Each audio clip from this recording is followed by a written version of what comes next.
Welcome back. और इस समय मार्केट स्टेटस को निफ्टी 18,616 पर, बैंक निफ्टी 44,177 पर, 44,200 बैंक निफ्टी पर, 18,650 निफ्टी पर क्लियरली एक रेजिस्टेंस। बिग मार्केट वर्सेस में हमारे साथ एक्सिस सिक्योरिटीज के सीईओ नवीन कुलकर्णी जुड़ गए हैं। नवीन, गुड आफ्टरनून। शुरुआत करेंगे ऑटो स्टॉक से। शानदार मोमेंटम यहाँ पर इस समय टाटा मोटर्स, महिंद्रा एंड महिंद्रा, सभी स्टॉक्स में। क्या भी होगा आपका इन स्टॉक्स को लेकर? जहाँ तक ऑटो सेक्टर का सवाल है, हम इस सेक्टर पे स्ट्रक्चरली पॉजिटिव आउटलुक रखते हैं। अगर आप देखेंगे इसका परफॉर्मेंस, अगर ऑटो सेक्टर का काफी सेक्युलर परफॉर्मेंस रहा है लास्ट ईयर और 1 ईयर में, 1 year performance, 1 month performance, 6 month performance, 6 month performance, across time frames देखेंगे तो परफॉर्मेंस बहुत ही ज्यादा कंसिस्टेंट रहा है। तो मुझे ये लगता है कि ऑटो सेक्टर यहाँ से भी नेक्स्ट 1 ईयर में अच्छा खासा रिटर्न देके जाएंगे। इसके 2 कारण हैं। एक तो कारण ये है कि जो चैलेंजेस थे मार्जिन के, वो काफी ज्यादा कम हो चुके हैं। मार्जिन प्रोफाइल नेक्स्ट 1 साल में बेहतरीन रहेगा। और दूसरा जो मतलब प्रोडक्शन चैलेंजेस थे वो काफी कम हो रहे हैं एंड आगे जाके और भी कम हो जाएंगे। थर्ड, जो मतलब स्ट्रक्चरल जो इम्प्रूवमेंट हो रहा है वो न्यू प्रोडक्ट लॉन्चेस एंड इसके अलावा जो नए कैटेगरीज में जो कंपनी जो एंटर कर रहे हैं उससे भी जाके फायदा होगा।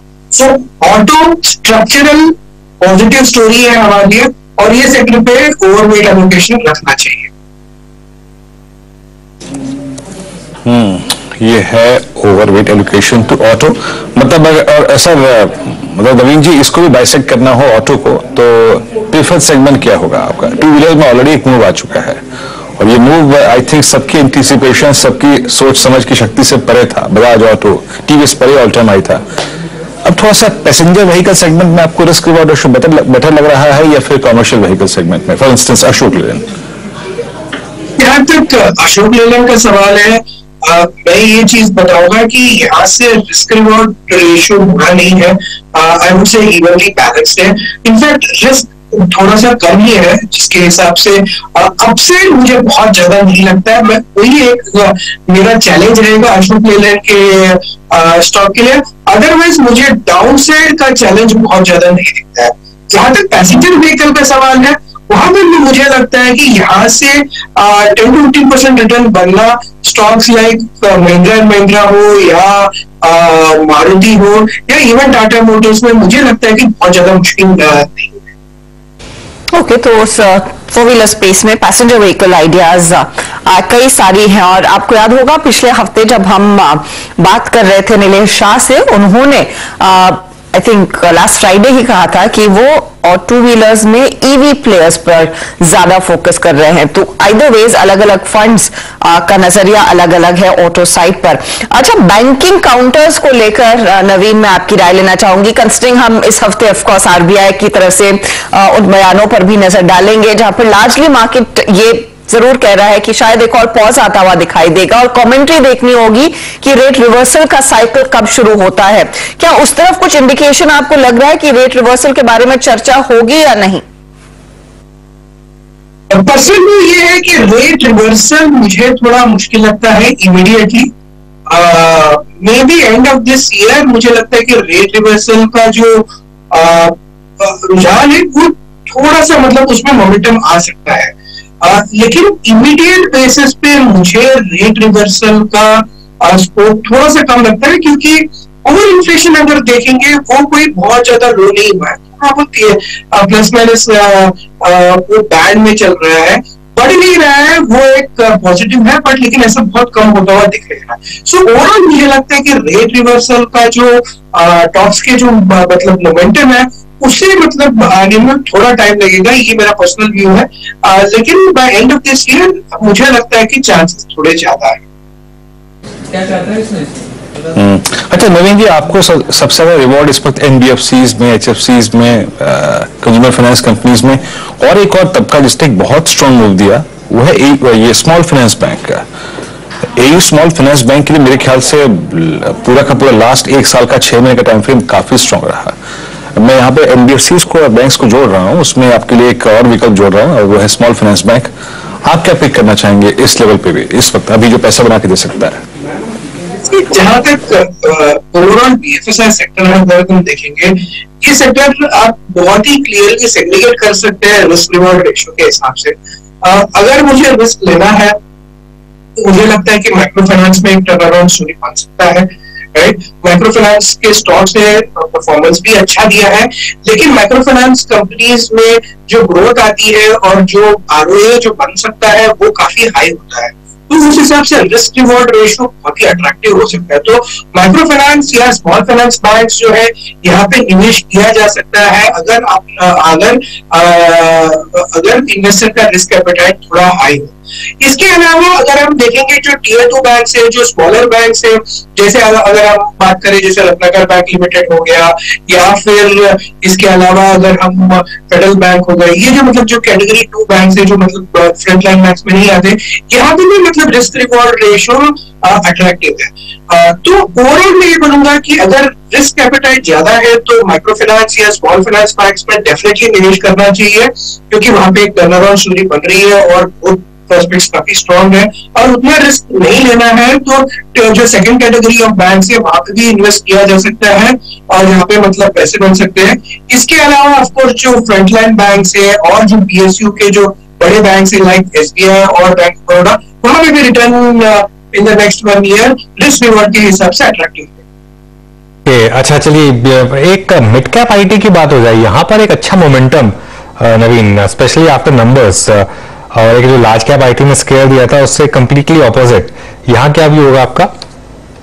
जहां तक मिड कैप आईटी का सवाल है, इसमें बहुत ही मेरा आउटलुक स्टॉक स्पेसिफिक रहेगा, जहां पे कंसिस्टेंट हिस्ट्री है और रिटर्न्स का, जैसे कि अगर हम परसिस्टेंट सिस्टम्स की बात करें जहां पे रिटर्न हिस्ट्री बहुत ज्यादा कंसिस्टेंट रहा है लास्ट 3 साल में, तो वहां पे निवेश फिर भी ये लेवल पे किया जा सकता है। लेकिन इसके अलावा मिड कैप आईटी के वैल्यूएशंस काफी ज्यादा है, या मतलब almost more than 2 standard deviations के ऊपर चल रहे हैं, तो यहाँ पे मैं थोड़ा सा केयरफुल रहूंगा एट दीज वैल्यूएशंस, क्योंकि ओवरऑल सेक्टर का आउटलुक बहुत स्ट्रांग नहीं है। तो जहां पे सेक्टर का आउटलुक बहुत स्ट्रांग नहीं है और वैल्यूएशंस थोड़ी सी ज्यादा है, तो थोड़ा केयरफुल रहना चाहिए और बहुत ही स्टॉक स्पेसिफिक निवेश करना चाहिए, ना कि ओवरऑल एक सेक्युलर कॉल लिया जा सकता है मिड कैप आईटी में।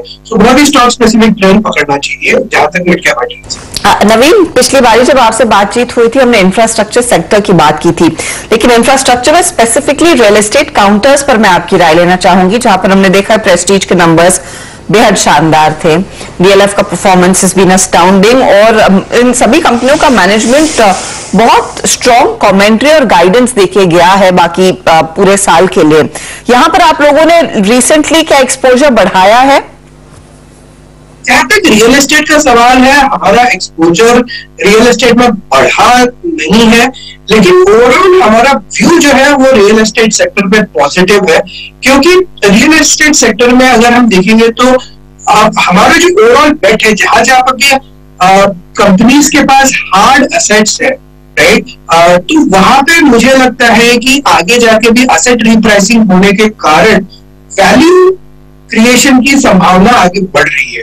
तो इसलिए अगर मैं देखूंगा कि इवन यूटिलिटीज अगर देखते हैं तो वहां पे मतलब एसेट वैल्यू काफी स्ट्रांग है, इसलिए यूटिलिटीज अच्छे कर रहे हैं। रियल एस्टेट में जहां पे ऑफ कोर्स एसेट वैल्यू काफी स्ट्रांग रहती है, जहां पे नेट एसेट वैल्यू के हिसाब से अगर कंपनीज को हम वैल्यू करें और बहुत ज्यादा प्रीमियम नहीं दे रहे हैं, तो उस हिसाब से वहां पे भी रिटर्न्स बनने की संभावना बहुत ज्यादा है। तो ओवरऑल हमारा जो वो है कि जहां पे हार्ड और रियल एसेट्स है and price to book value थोड़ा रीजनेबल है एंड आरओई एक्सपेंशन की संभावना है, तो वहां पे रिटर्न्स काफी अच्छी बनने की ये है, एंड वो सेक्टर्स में एलोकेशन बढ़ाना चाहिए। नवीन जी, एक और चीज है, लोकल डिफेंस मैन्युफैक्चरिंग पे जो जोर दिया गया उस थीम के अंतर्गत मतलब लास्ट 3 साल में जो सेकुलर ग्रोथ हमने स्टॉक्स में देखी उसमें एचएल है, ड्रीम रन रहा है स्टॉक का। अप्रैल 1 को इसका भाव था 500 रुपए, इट्स नाउ 3300, और जब मैं आपसे बात कर रहा हूँ ये ऑल टाइम हाई है। पहला तो लॉजिक क्या कहता है कि अगर आप बहुत अच्छा पैसा बना चुके हैं तो क्या इसको कैश में कन्वर्ट कर लें, पार्शियल कैश में कन्वर्ट कर लें, BL at all time high, या फिर अभी और पैसा बनना बाकी है इसमें? और आपका अगर प्रेफर्ड कोई डिफेंस स्टॉक का चंक है या फिर एक दो स्टॉक जो आप प्रेफर करते हैं वो कौन से नवीन जी? ये जो सेक्टर है, ये सेक्टर में अगर हम देखेंगे तो ट्रेंड्स काफी सेक्युलर और स्ट्रक्चरल है, लेकिन मेरा ये मानना है कि ये लेवल्स पे थोड़ा प्रॉफिट बुकिंग करना चाहिए, क्योंकि अगर हम देखेंगे तो ज्यादातर कंपनीज इसमें पब्लिक सेक्टर कंपनीज है। एंड दूसरा चैलेंज ये सेक्टर में ये आ सकता है कि आगे जाके एग्जीक्यूशन के इश्यूज आ सकते हैं। थर्ड जो है इश्यूज आ सकते हैं और longer term margin profile maintain करना है सेक्टर में थोड़ा सा चैलेंज रहता है। तो उस हिसाब से अगर मैं देखूं जो प्राइस टू अर्निंग्स रेशियो चल रहे हैं, उसके हिसाब से जो ग्रोथ प्रोफाइल एंड जो मार्जिन चैलेंजेस आगे जाके आ सकते हैं, तो थोड़ा सा रिस्क रिवॉर्ड ये लेवल पे मुझे इतना अट्रैक्टिव नहीं लगता है। उस हिसाब से थोड़ा प्रॉफिट बुकिंग करने में आई वुड से कि इन्वेस्टर्स का बेटर इंटरेस्ट होगा। ओके, चलिए फिर नवीन, शुक्रिया जुड़ने के लिए आज हमारे साथ और इन सब टॉपिक्स पर बात करने के लिए आज। तो ये बात हुई बिग मार्केट वॉइसेस में नवीन कुलकर्णी से। अब जरा एक बार मार्केट का रुख करते हैं।